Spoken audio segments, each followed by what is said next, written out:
Good morning and welcome to Stock Market Today. It's now November 1st, 2018. Today is Thursday, and I am your host, Dan Russo, the Chief Market Strategist at Cheetah Analytics. You can follow me on Twitter. I'm at Dan Russo _CMT. Stock Market Today brought to you today and every day by Cheetah Analytics in conjunction with StockCharts.com and Stock Charts TV. And you can sign up for a free email to follow along with this show. Head over to CheetahAnalytics.com/today. So on a closing basis, the S&P 500 has held the key support level at 2650, which we've been highlighting for the past few weeks. And the rally over the past few days has taken the index towards first resistance near 2720 as overly bearish sentiment and oversold condition combined to spark a rally.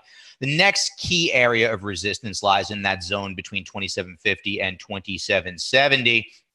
And that includes the 200-day moving average. The S&P now has support in the 2680 to 2700 zone and then near 2640.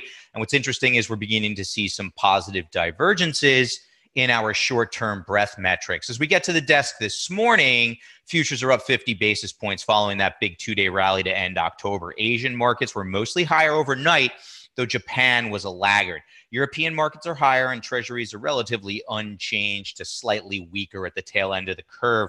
The dollar is lagging the euro, but little change versus the yen. Gold up 70 basis points, WTI crude down 80 basis points. And as we look at the structure of the market, there it is, this two-day pop generated because of these oversold conditions as well as some of the bearish sentiment, which we were talking about yesterday. We tried to bust through 2720, couldn't quite get there. Late day sell-off took us back below.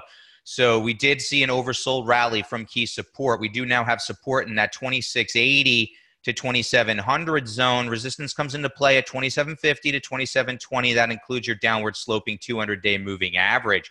RSI is still moving from oversold conditions, but shaken money flow, while improving of late, is still bearish. So when we roll all of that up, I think we want to start to see these key support levels continue to hold, and that will give us confidence that we're building a solid base from which to work higher.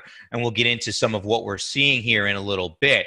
But our key points, what we're talking about in our notes to Cheetah Analytics clients today: stocks rally for a second day in a row. That's good. Positive divergences in short-term breadth metrics are appearing.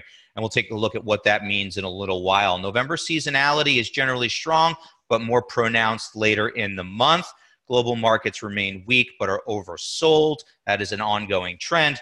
And futures do point to a higher open. When we look at the power bars for the major indexes, we can see the Dow is still pretty evenly matched.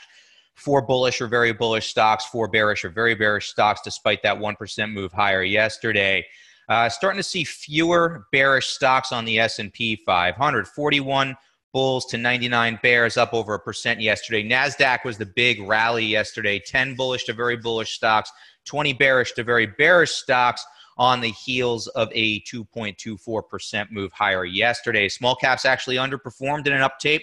136 bulls, 487 bears. Bonds downticked, sending yields higher.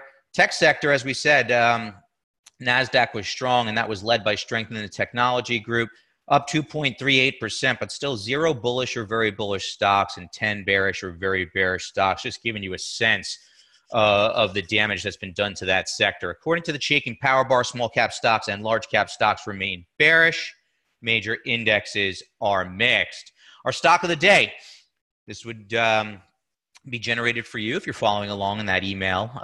Cheetah Mobile, computer software services company, closed at $9.53, up 17% yesterday.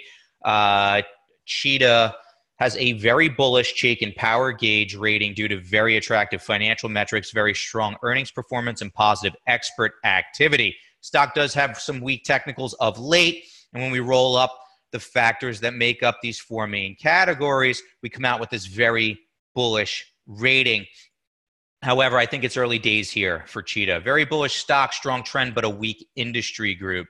As the market's trying to find a base, we really want to focus on the stronger industry groups. In addition to that, while we do have that bullish rating here, we just turned very bullish. Market and model not in agreement yet. Still an intense underperformer. On top of that, excuse me, stock is overbought with this recent move higher.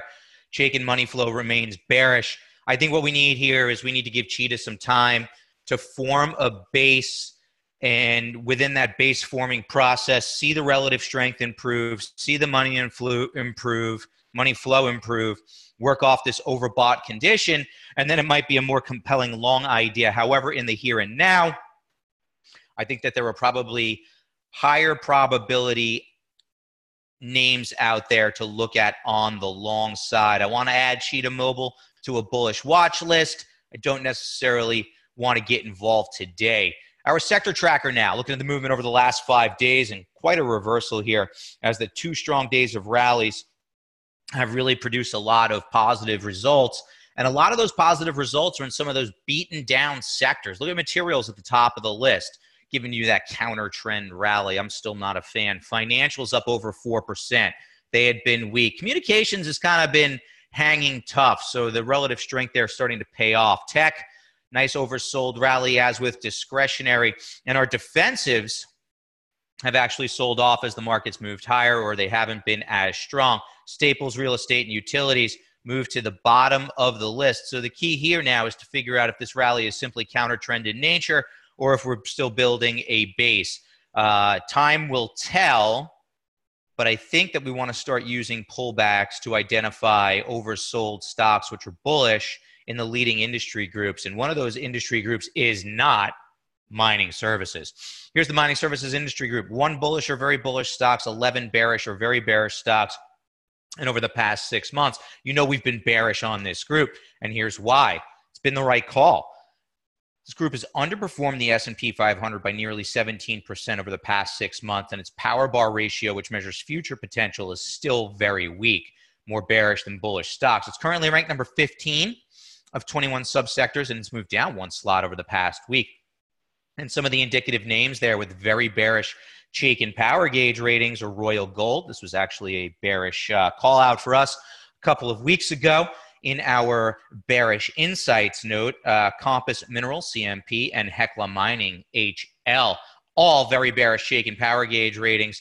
And we're going to see why this has been a group we've wanted to avoid and potentially look for short ideas. Here's Compass, very bearish, weak trend, weak industry group. Here's that very bearish rating, and the stock is in agreement. Market and model are in agreement, rather. Intense underperformance following this sell-off. That now the stock is oversold. Money flow is intensely bearish. Don't want to get involved with a short trade here or a bearish put spread here. Kind of want to wait for the stock to rally. As you can see, we are massively oversold, well below the lower volatility band. Want to wait for an opportunity here when the stock becomes overbought to potentially revisit it as a bearish trade idea. Add Compass Minerals, CMP, to your bearish watch list. I don't think there's anything to do in the here and now, however. Looking at what's trending, yesterday's S&P 500 movers and shakers. On the gaining side, Molson Coors, the unique ticker symbol TAP, T-A-P, up nearly 10% following their earnings. GM, results please the street. Stock up over 9% following on the heels of a similar dynamic at Ford. FLT up nearly 8% following their earnings. Holly Frontier, HFC, up over 6.5% on the heels of their earnings announcement. And then Varian up over 6%, ticker symbol VAR. Some positive news out of China, helping some of these medical device companies. Varian goes along for the ride. On the loser side of the board, Baxter down nearly 9%. Following their earnings print. Kellogg's goes snap, crackle, pop, down nearly 9% on their earnings announcement. IPG continues to trade lower, very bearish stock, down nearly 6%. Earnings-related news, APC down 5.75% on their earnings.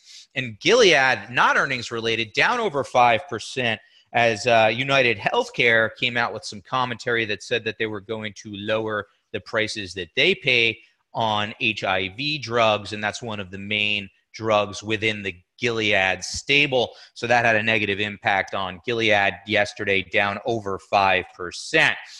Turning to our earnings update now. Yesterday's surprises, Hess beats by 43 cents with their report of a 38-cent profit. Sprint beats by 6 cents, very bullish stock there.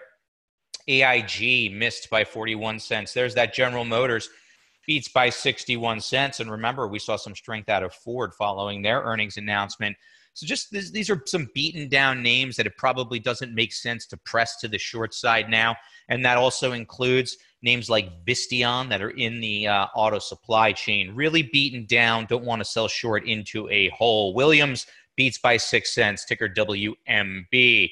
Reporting today before the bell, utility company Dominion, as well as healthcare services stock that we've liked, Cigna. Those are bullish stocks, and we're also going to hear from Kraft Heinz after the close. Those are the bullish stocks.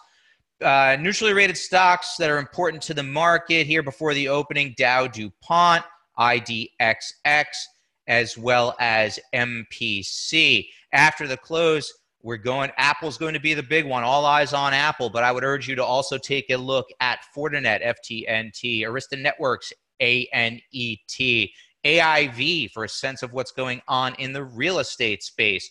And then bearish names before the bell: former high flyer Abiomed, ABMD, as well as SEE, which has been a bearish stock. After the close, EOG and Equinix, two bearish stocks. Chaikin suggests caution when holding bearish stocks ahead of earnings.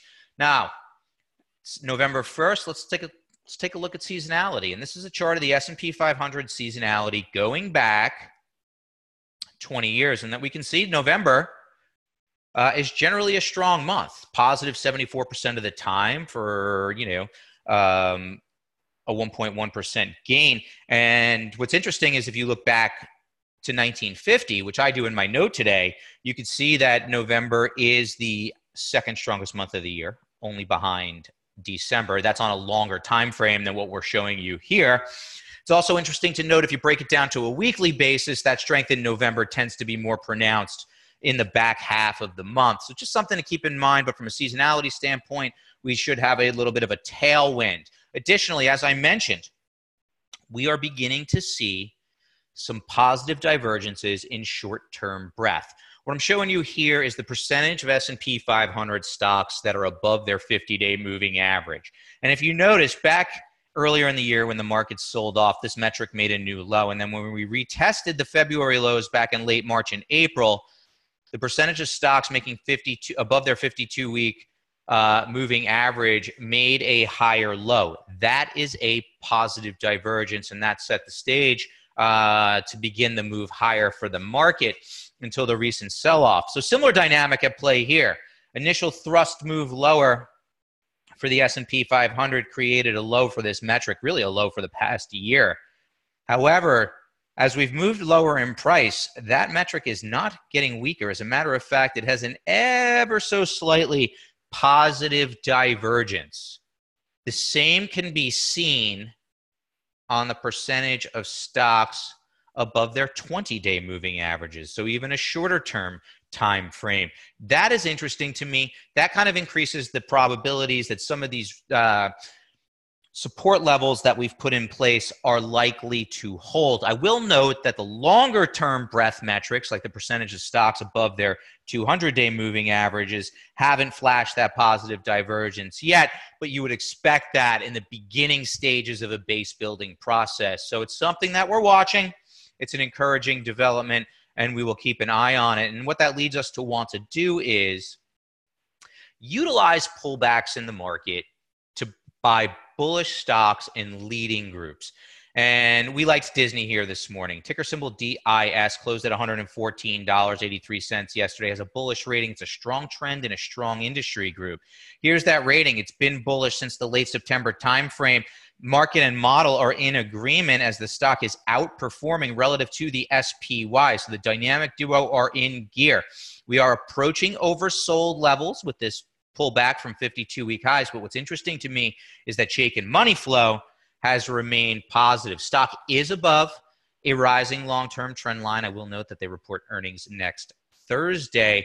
But Disney looks like a compelling opportunity to me on the pullback. I think as long as the stock is above $108, odds favor a move up to and into new high territory. So that's going to wrap it up today. Sign up for the email to follow along with this show and also get daily stock ideas for free. Head over to ChaikinAnalytics.com/today. We will see you here tomorrow at the same time. Have a great Thursday, everyone.